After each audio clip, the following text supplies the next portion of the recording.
गर्व और गौरव का दिन है क्योंकि हमारी आज पार्टी का स्थापना दिवस भी है। 6 अप्रैल 1980 को हमारी पार्टी की स्थापना हुई थी। उससे पहले हमारी भारतीय जनता पार्टी एक जनसंघ का हिस्सा होती थी, तो जनसंघ का विलय हमारी पार्टी में होकर 6 अप्रैल 1980 को विधिवत रूप से भारतीय जनता पार्टी की स्थापना हुई थी। और आज रामनवमी भी है और रामनवमी के अवसर पर आज इतना पावन पवित्र कार्य हमारे सभी पार्टी के पदाधिकारियों के द्वारा, हमारे नवनिर्वाचित जिलाध्यक्ष भाई विजेंद्र मलिक जी और सभी तमाम पार्टी के कर्मठ कार्यकर्ताओं के द्वारा इस कार्यालय का विधिवत रूप से हवन करके उद्घाटन किया गया है।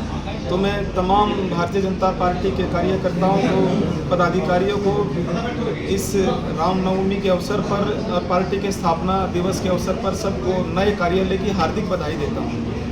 जी, आज सभी पार्टी के कार्यकर्ताओं द्वारा अपने घरों की छतों पर पार्टी का झंडा लहराने की भी बात की गई थी। जी। तो क्या उसकी शुरुआत हुई और किस तरीके से? आप देखिए, भारतीय जनता पार्टी का एक मूल मंत्र है सबका साथ, सबका विकास, सबका विश्वास और सबका प्रयास।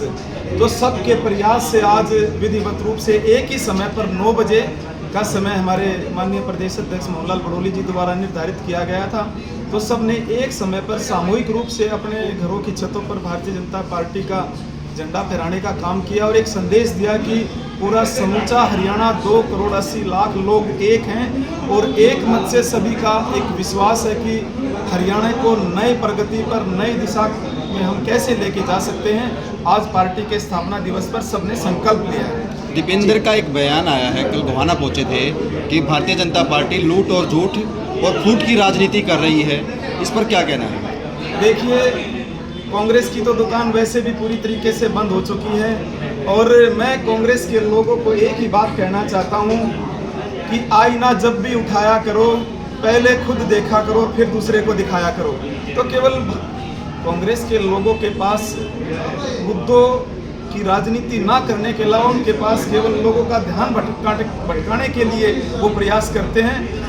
मैंने तो विधानसभा के सत्र में भी एक चीज़ देखी थी कि जैसे ही 12 मार्च को नगर निकाय के, नगर पालिकाओं के रिजल्ट आए, तो जैसे ही मुख्यमंत्री जी ने अपनी बात रखनी सदन में शुरू की तो पूरे विपक्ष के लोगों ने वॉकआउट कर दिया।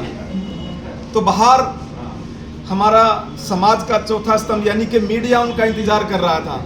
जैसे ही वो विधानसभा से बाहर गए तो मीडिया वालों ने उनसे पूछा, कांग्रेस के लोगों से, कि आप हरियाणा में एक भी जगह ये बता दीजिए कि नगर पालिका में, नगर निकाय में, नगर परिषद में कि आपका कोई प्रत्याशी जीत कर आया हो। उनके पास कहने के लिए कुछ नहीं था। वो जितनी तेजी से विधानसभा से बाहर गए थे उतनी तेजी से विधानसभा में अंदर आने का काम किया। तो उनको ना तो बाहर जगह मिल रही है, ना हरियाणा में जगह मिल रही है, ना कांग्रेस में जगह मिल रही है। कौशल रोजगार की बात की जाती है कि कौशल रोजगार के दौरान बहुत सारे रोजगार दिए गए, लेकिन अब उनको हटाने के लेटर दिए जा रहे हैं। कहीं ना कहीं ये झूठ की राजनीति तो आपकी हुई ना? नहीं, देखिए, भारतीय जनता पार्टी बिना खर्ची, बिना पर्ची नौकरी देने के लिए संकल्पबद्ध है और कहीं कोई कमी है, कोताही है तो संगठन, सरकार मिलकर उस चीज़ को तय करेंगे कि कहाँ क्या कमी है। लेकिन भारतीय जनता पार्टी का स्पष्ट नारा है कि भाई एक भी व्यक्ति को हम अब लेटर भेजे जा रहे हैं, उनको हटाया जा रहा है। कहीं उनमें उनकी कोई डॉक्यूमेंट्स में या वेरिफिकेशन में कोई कमी होगी, उसको दुरुस्त करने का काम हमारी जिम्मेवारी है। भारी मात्रा में बाहर निकाले गए हैं। दूसरी तरफ आपका 2100 रुपये का नारा था, 2100 क्राइटेरिया अभी तक आपने जारी नहीं किया है। पहले चुनाव से पहले वादा किया था प्रत्येक महिला को, अब आपने क्राइटेरिया जोड़ा है। ये झूठ की राजनीति आएगी आपके साथ। देखिए, मैं एक चीज़ कह सकता हूँ कि पूरे हरियाणा ने इस बजट को सराहा है, चाहे किसान है, चाहे मजदूर है, चाहे व्यापारी है, चाहे कर्मचारी है। और पहली बार हरियाणा के इतिहास में माननीय मुख्यमंत्री जी ने लगभग 11,000 लोगों से सुझाव लेकर, चाहे हमारे सामाजिक संगठन हैं, चाहे विभिन्न वर्गों के हमारे बुद्धिजीवी लोग हैं, चाहे हमारे सदन के सम्मानित 90 सदस्य हैं, सबसे चर्चा करके इस बजट का प्रारूप तैयार किया है।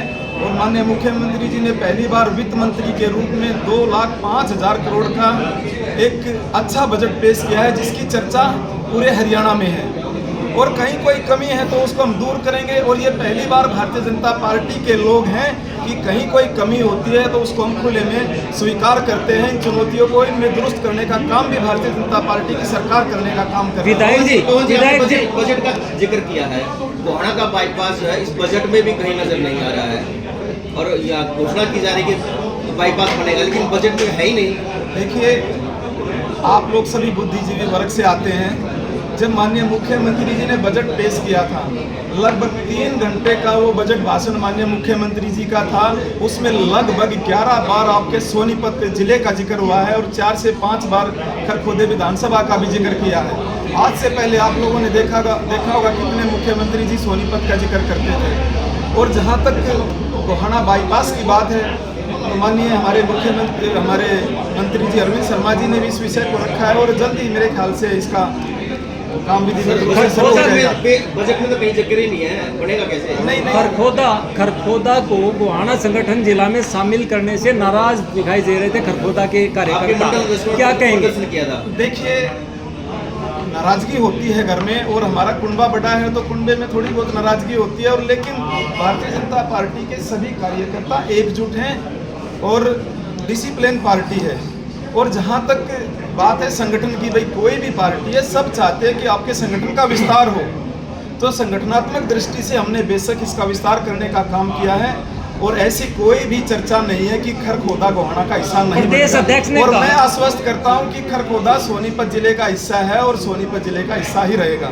प्रदेश अध्यक्ष ने भी कहा कि खरखोदा को सोनीपत जिला संगठन में शामिल किया जाएगा। जी, वो देखो, वो हमारे सर्वे सर्वा हैं और हमारे प्रदेश अध्यक्ष हैं और वो अपनी राय से, अपनी बात से वो संगठनात्मक दृष्टि से चाहे गोहाना में रखे, लेकिन हम सब की एक इच्छा है कि हमारे सोनीपत में रखा जाए। कांग्रेस के पूर्व विधायक का एक वीडियो वायरल हो रहा है, एक स्टेज से वो कह रहे हैं कि बाबू बेटा ने नाश कर दिया, क्या कहना चाहिए? जी, देखिए, वो उनके घर का विषय है। मैं तो एक ही चीज़ कहना चाहता हूँ